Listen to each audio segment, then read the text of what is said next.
Your pelvic floor is not a magical unicorn. It doesn't work by itself.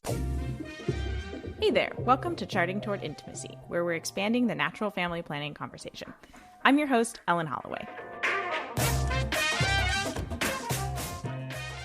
Hey guys, before we get started with this podcast episode talking about pelvic floor with Jen of Tighten Your Tinkler, I want to mention that after recording this episode with Jen, I talked with her a little bit more about my own pelvic floor symptoms and what things that I thought were very low level, not a big deal, completely normal. Realizing that these were the early signs of pelvic floor dysfunction. And I actually did sign up for the Tighten Your Tinkler program, and I did it for 30 days. And friends, this was a 180 flip. It was incredible. I have never been involved in a physical therapy program that was as easy and as life-changing, honestly, as this program. So I have a link. I just want to encourage you guys. There's a link in the show notes to sign up for this program. It is worth it. When I took their quiz, I think I scored in the low 30s. So again, I was kind of low level, entry level symptoms, but this program changed my life, and it will yours too, if you want to sign up for it. So I just want to encourage all of you listening, that after you listen to this episode, if you have that little inkling in your mind of like, well, I wonder, it's totally worth it. And I would highly encourage you guys to sign up. All right, on to the episode.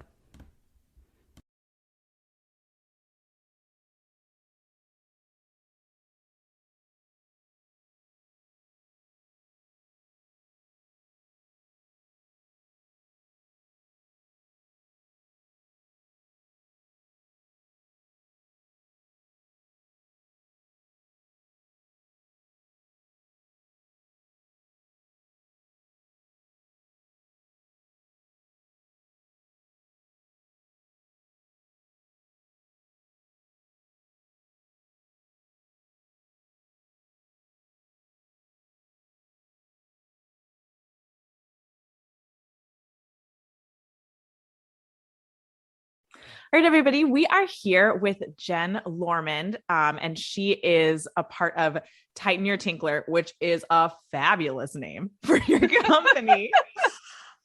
Jen, welcome to the podcast. Thanks for having me. So could you start by introducing yourself? And I think in that introduction of yourself, our listeners will get an understanding of what we're going to be chatting about today.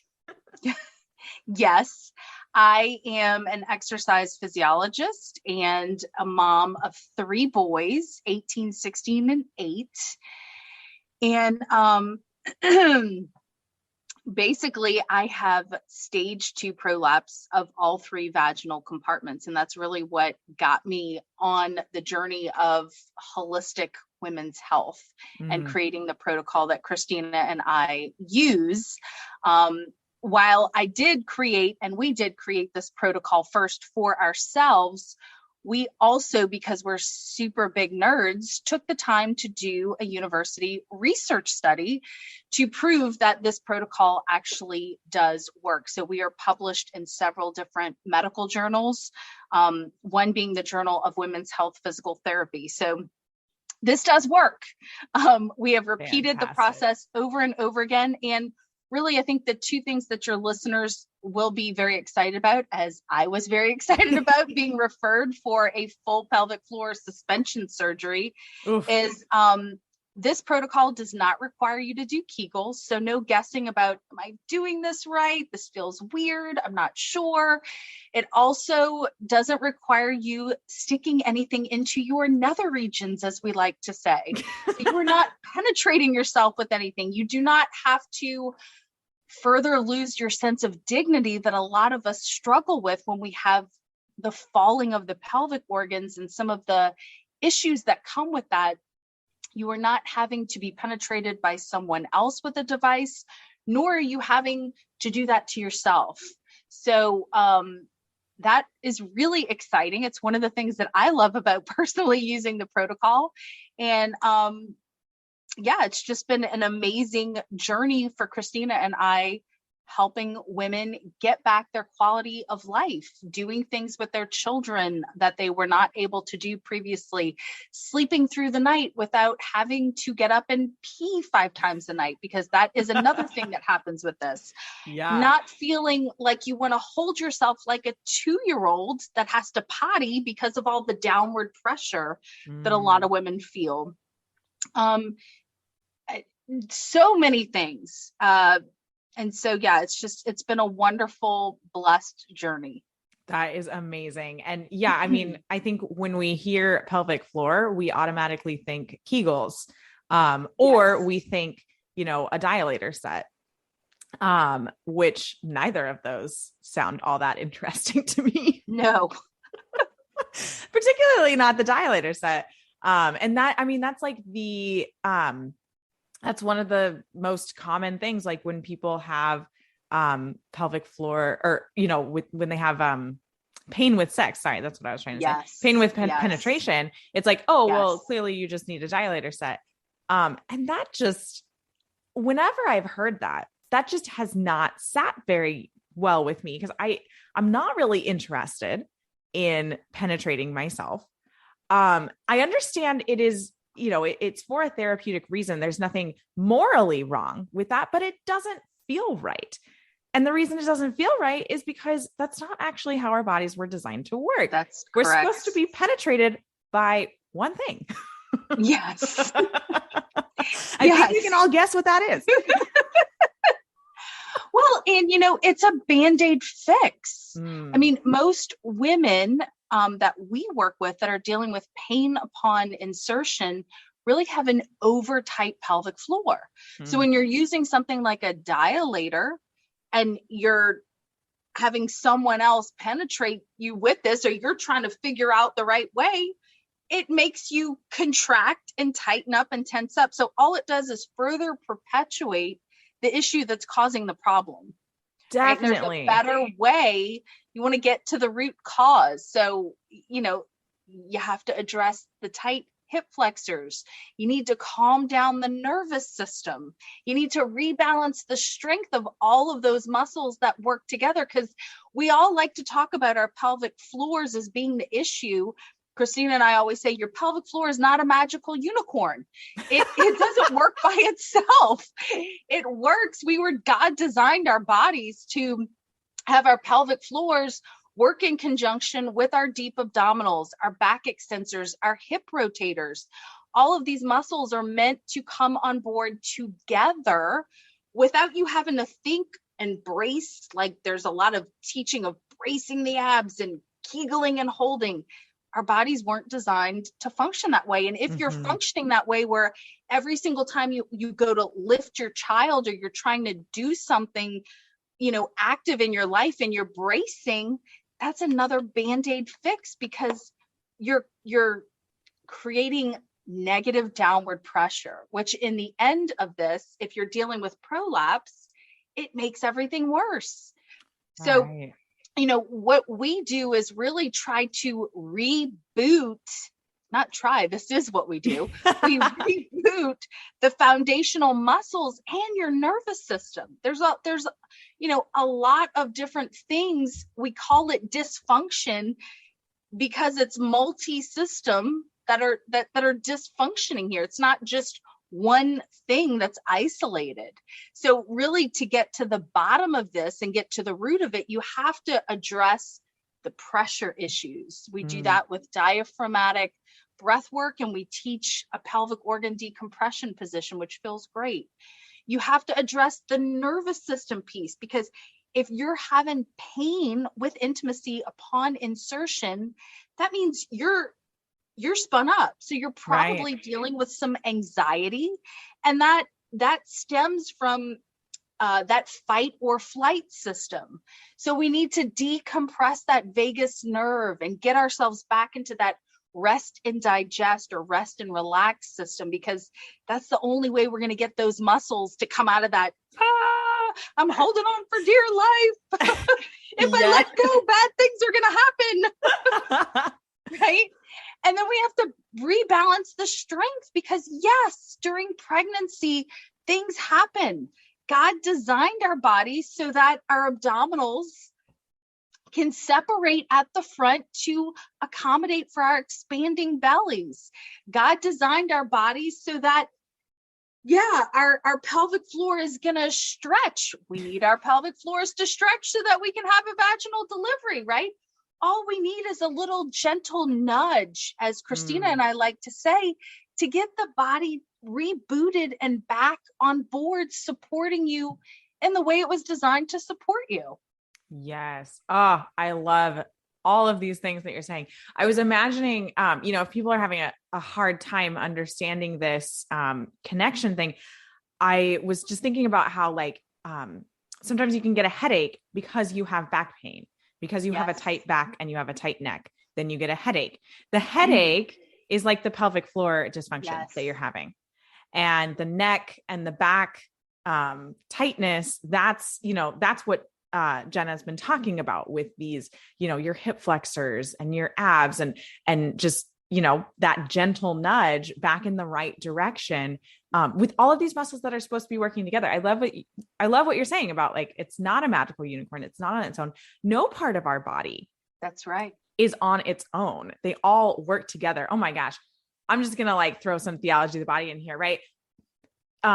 I think it's St. Paul, right, talks about how the communion of saints is the body. And just because you're a hand doesn't mean you shouldn't want to be, or you should want to be a foot or something like that. Right.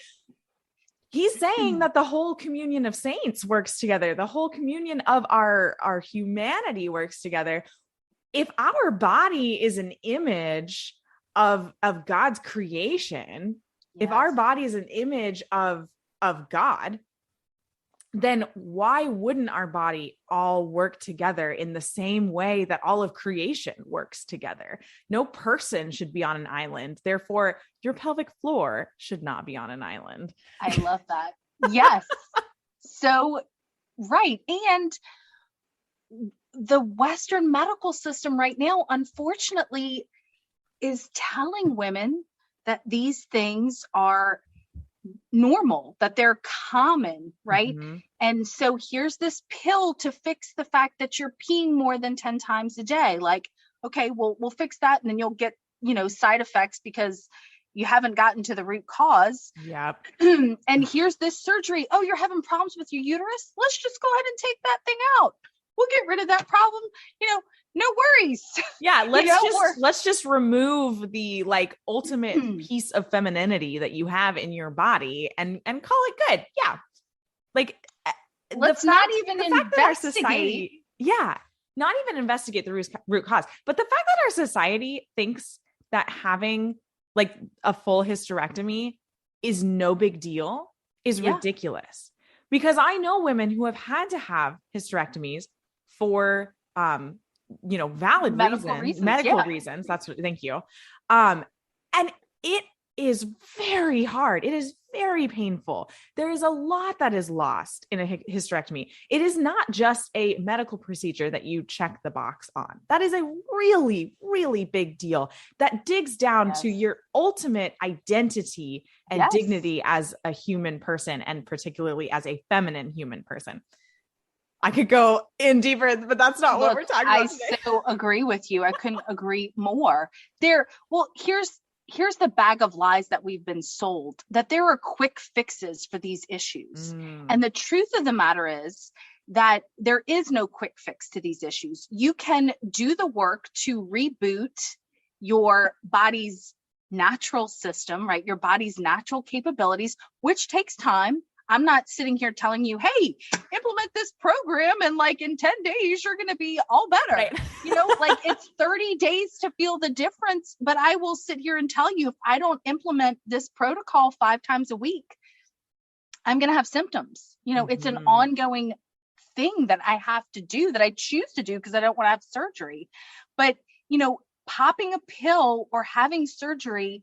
I mean, I'm a numbers girl. I don't like to go pie in the sky. Like, I like data, and the data shows that 25% of these pelvic floor suspension surgeries fail miserably. The side effects. That's a huge amount of them. That's huge. That's and massive. It's devastating. Yeah. We're talking about devastating when that mesh falls into the vaginal canal and then starts grabbing other tissues with the pelvic organs. You have a really big problem that now nobody's going to touch from you are not a surgical candidate any long, and your symptoms are way worse. So, we've been sold these lies that, I just do this, and it's devastating. Women are not being given the truth on how we can solve this, what our body's capabilities are.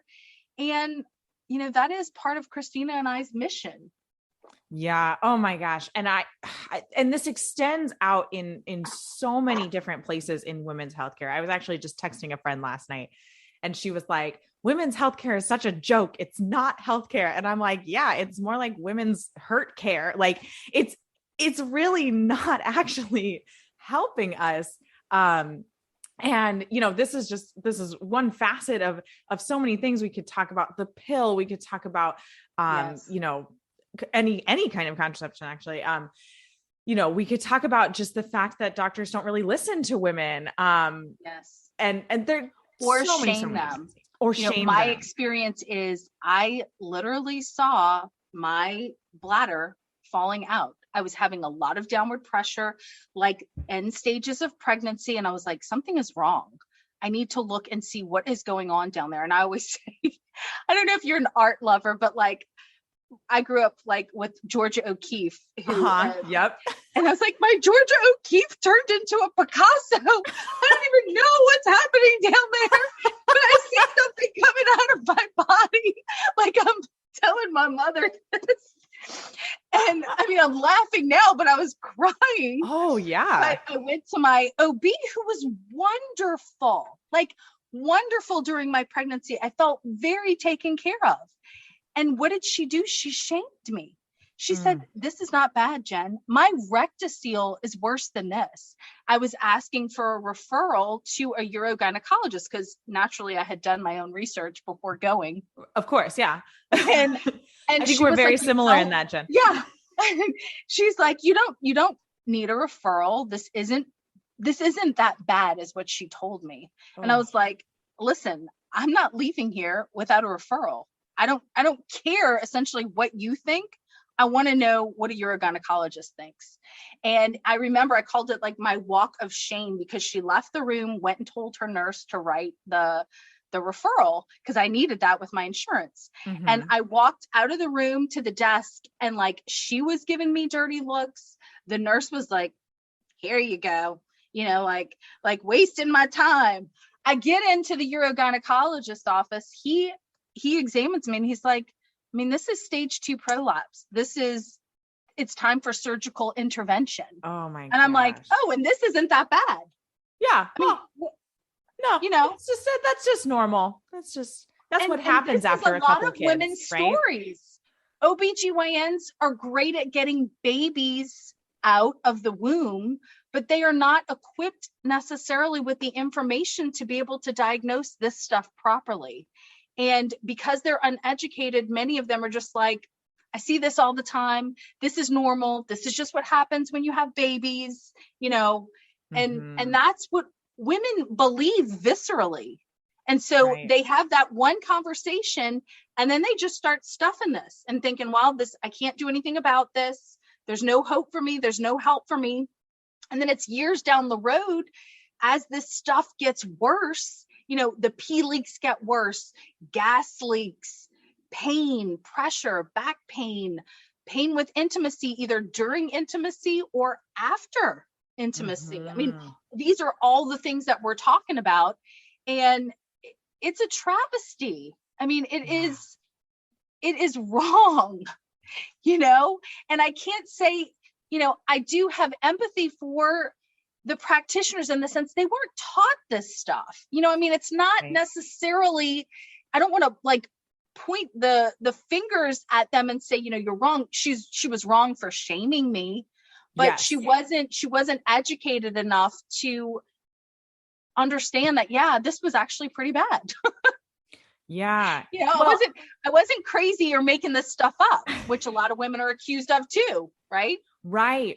Well, and this just speaks even more to, before we press record, Jen and I were chatting a little bit, about, purity culture and how it's really ingrained into the way that we talk about, for example, our nether regions, right? We just don't even feel comfortable saying, I have something coming out of my vagina and I don't know what it is, or my bladder, or, whatever area you're seeing something come out of, right? We don't even feel comfortable saying those exact words to our doctor.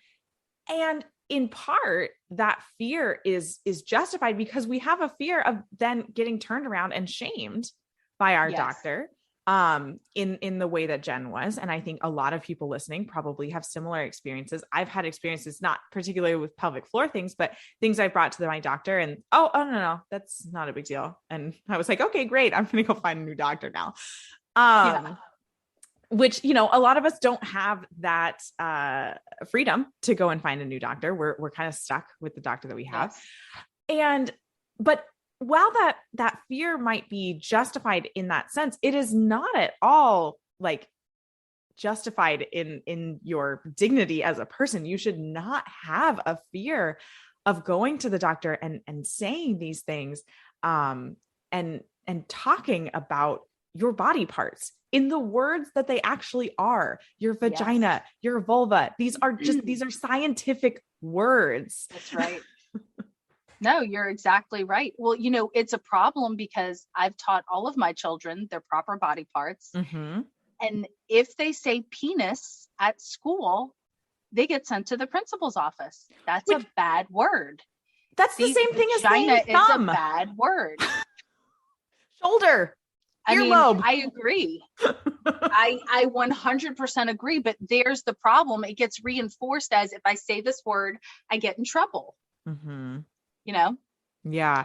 And that, oh man, that's another thing to talk to your kids about. Why does the world think it's bad to talk about these things? And oh my goodness. Well, I will say, I'm a data girl. The research shows if anyone's not teaching their kids proper language in explaining their body parts, the research shows that kids who can name penis, vagina are less likely to be victims of sexual abuse. Wow. Because they're naming their body parts. All right. There's your reasoning right there, everybody.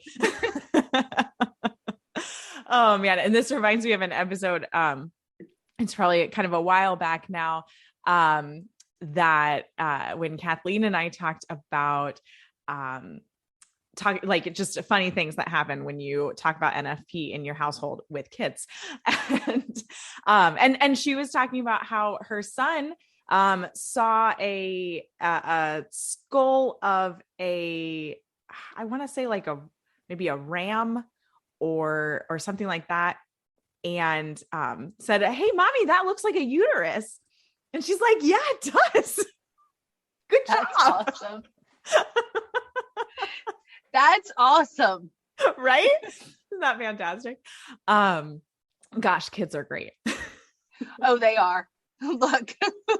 Okay. So what I want to ask you now before we have a couple minutes left for our episode is, okay, so someone's listening to this. They're going, okay, this is amazing. There's something else out there. What are some of the signs that someone would recognize of I do need to look into my pelvic floor?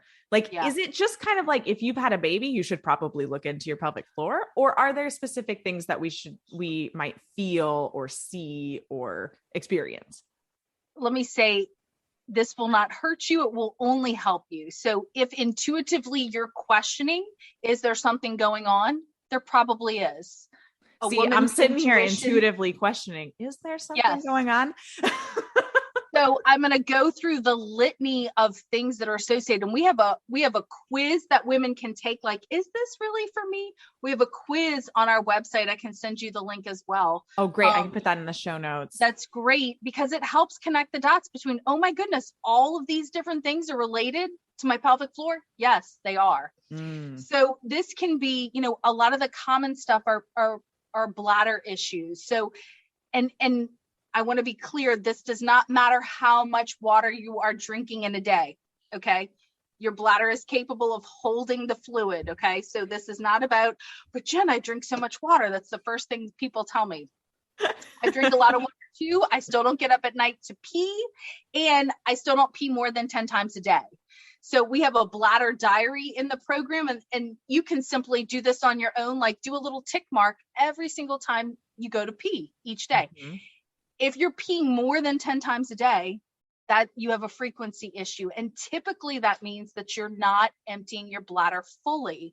Now, this can be because of the falling of those organs. You're not able to completely empty your bladder. We teach a potty technique to help you with that.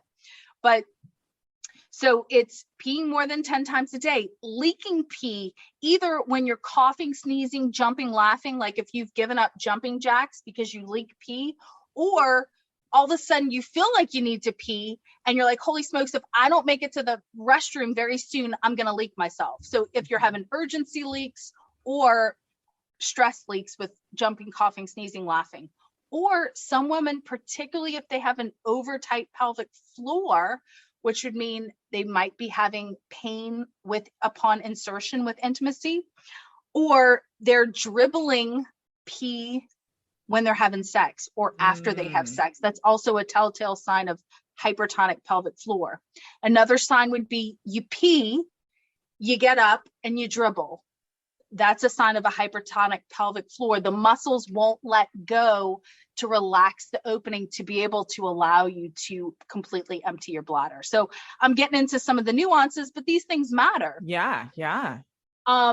In terms of the rectal stuff, which is the most embarrassing stuff, I can't tell you the women that we have worked with who have been to a number of gastroenterologists trying to get these things solved. And I will say that if you've known that you have, poop problems, whether that's chronic constipation, chronic diarrhea, while, you might have another condition, like some of the women that we work with have IBS or Crohn's disease, all of that straining with constipation can create a falling of the rectum.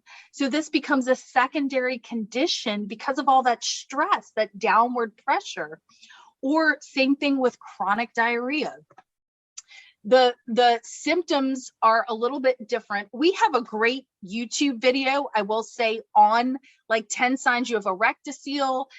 We have 3 different videos where we teach, and we have the picture of the pelvic organs to help explain this more in detail. Fantastic. So if women are interested, go find us on YouTube, Tighten Your Tinkler. We have a ton of educational resources there. But this could be leaking poop, like if you bend over and like a hard pebble of poop comes out, or if you have an accident when your stool is loose, or, a common one that women will say is they bent over and they don't have control over passing gas. That's a big one. Yeah. Pressure, or, when they do have a bowel movement, they're wiping and wiping and wiping, and like, it just keeps coming because the rectum is maybe falling out and has turned out. So there's this never ending wiping that happens, and just more and more and more. It can also present like you feel like you've had a bowel movement, but some is still stuck in there. And that can be because of how the rectum has bulged into the vagina and now stool is pocketing. So then another thing is you smell poop, and you're like, I've gone to the bathroom, I've cleaned myself. I don't know what's up with this. Yeah. Other embarrassing things are the pain with intimacy. Real common things are back pain, low back pain, mid back pain. And it was interesting at the beginning, you were talking about neck pain. Something cool that women don't realize is the connective tissue for your pelvic organs actually comes and wraps around the neck. So with prolapse, oftentimes we start to see this forward head posture because as the organs are falling, it's pulling on the neck. Interesting. Now, common, working on computers and driving and doing all the things also contribute to that. It's not helping any of those things, but it is very common for women that have prolapse to have neck pain, to have migraines. Flat feet is another common thing, bunions, because everything's connected. And so as a biomechanic junkie, I love kind of looking at the movement story of each body. When our bodies are designed as such, when one part becomes weak, just like the body of Christ, the other parts start jumping in and helping, right? So, pelvic floor is weak, hip rotators are like, we gotcha, no problem. Hello, piriformis syndrome. Hello, IT band syndrome. Hello, sacroiliitis, right? Some women might have some light bulbs here because the hip rotators are taking over for the pelvic floor. If you have a separation of the abdominal muscles, your hip flexors are like, no worries, girl, I gotcha. So your hip flexors get tight, your pelvic floor gets tight, your abs get weaker. I mean, there's just all of these things that end up happening from a compensatory perspective to try to help the body, but it can only help for so long before other things start to break down because we're not operating in the way that we were designed to operate. Right. Oh my gosh. I feel like I wouldn't be surprised if like everyone listening was like one thing on that list. I'm gonna think about that. And I think it's really important to mention before we close out that these things, a lot of these things that Jen just mentioned have become commonplace. Yes. And have become accepted. And all of these things that she just mentioned are not how your body is supposed to function. Yes. And it's really important to have your body function the way it's supposed to. And so it, if you listen to something in that list that she was talking about, look into it, get curious about it.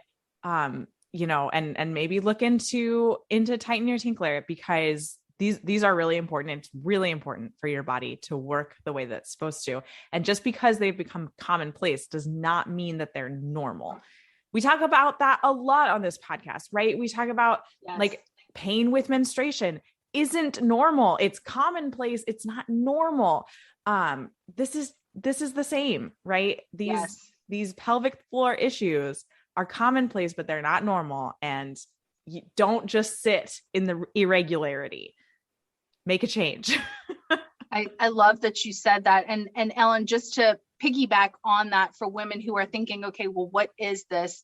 Our signature program is really, we teach you a 10-minute a day routine that you can, it's a movement routine. We also have some tools, some what we call recovery tools. I talked about like the pelvic organ decompression, the different potty positions. These are lifestyle interventions that you're using as you implement this 10-minute a day movement routine to optimize your body, to stop the stuff that's bugging you, and then better be able to optimize how you're moving and functioning. And so we're moms too. Like, we want it to fit into people's day. And one of the biggest comments that we get is, I can't believe like this 10-minute a day routine has like changed my life so much. I mean, wow. It's awesome. I can't say it enough. Like, it is life changing. And, from the depths of our heart, Christina and myself are just very heart centered. We want to educate women that you don't have to live with this stuff. Mm-hmm. You don't have to be penetrated. You don't have to do Kegels. You don't have to have surgery unless you're well beyond, stage 3, stage 4 prolapse. Unfortunately, you are a better candidate for surgery because it's the tissue degradation at that point has gotten to a place where you're going to need some additional support. But most women are not there. You're having pretty bad symptoms before you get there. So there is hope. If you are, feeling like you want to check this out, please do, even if it's just going to our YouTube page and further empowering yourself with information that you can take to your doctor or your healthcare provider or implement. I mean, we give a lot of great free tips there that can really just start making a difference today. So please do that for yourself. Please go look into it. Well, that's awesome. And so info is going to be in the show notes of, where to find more info and a couple of freebies that Jen and Christina give away. And so definitely check that out if you're curious. Jen, thank you so much for your time and your expertise. This was so much good info. I loved it. It was fun. Thank you for having me, Ellen. Thanks so much for listening. Again, as I mentioned at the beginning, I did actually personally purchase this program for myself, and it was incredible. It helped so much. And so I highly encourage you to check out this program and see if it might be a right fit for you. The links to those are in the show notes. And if you have any questions, comments, episode topic ideas, or anything, I love to hear from you guys. Reach out on Instagram or send me an email. Links to those are in the show notes. Until next time.